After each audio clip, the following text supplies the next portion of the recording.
নমস্কাৰ বন্ধু বান্ধৱীসকল পুনৰ এবাৰ সকলোকে স্বাগতম জনাইছোঁ আন এটি জব ইনফৰ্মেটিভ ভিডিঅ'লৈ লৈ আহিছোঁ আন এটি জবৰ ইনফৰমেশ্যন আৰু এই এডভাৰটাইজমেণ্টটো হৈছে Assam state development corporation for SC limited য'ত তেওঁলোকে এটা ৱাক ইন ইণ্টাৰভিউ এৰেঞ্জ কৰিছে।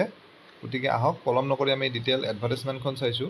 এইখন আপোনালোকে স্ক্ৰীনত দেখিছে এডভাৰটাইজমেণ্টখন ৱাক ইন ইণ্টাৰভিউ আৰু যিটো পদৰ বাবে এডভাৰটাইজমেণ্টটো কৰিছে পদটো হৈছে জুনিয়ৰ ইঞ্জিনিয়াৰ চিভিল অৰ্থাৎ চিভিল ইঞ্জিনিয়াৰিঙৰ ডিপ্ল'মা কৰাসকলে ইয়াত আবেদন কৰিব পাৰিব। মিনিমাম 21 ইয়াৰ্ছ হ'ব লাগিব, মেক্সিমাম 40লৈকে এলাউ কৰিছে। দৰমহা ইয়াত ফিক্স পে থাকিব 23,000কে, যিহেতু এইটো পাৰ্মানেণ্ট পদ নহয়, কণ্ট্ৰেকচুৱেল হয় আৰু এবছৰৰ অভিজ্ঞতা থকাটোও বিচাৰিছে আৰু কম্পিউটাৰৰ knowledge MS office OS AutoCAD আৰু ইণ্টাৰনেটৰ নলেজ থাকিব লাগিব কেণ্ডিডেটজনৰ।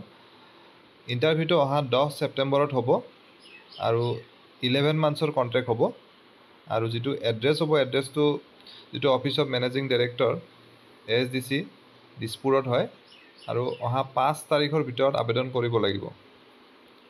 ষ্টেণ্ডাৰ্ড ফৰ্মত আবেদন কৰি 5 তাৰিখৰ ভিতৰত পঠিয়াব লাগিব, তাৰপাছত 10 তাৰিখে ইণ্টাৰভিউটো হ'ব। গতিকে যিসকল কেণ্ডিডেট এই পষ্টটোৰ বাবে ইণ্টাৰেষ্টেড হয় তথা ইলিজিবল হয় তেওঁলোকে আবেদন কৰিব পাৰে।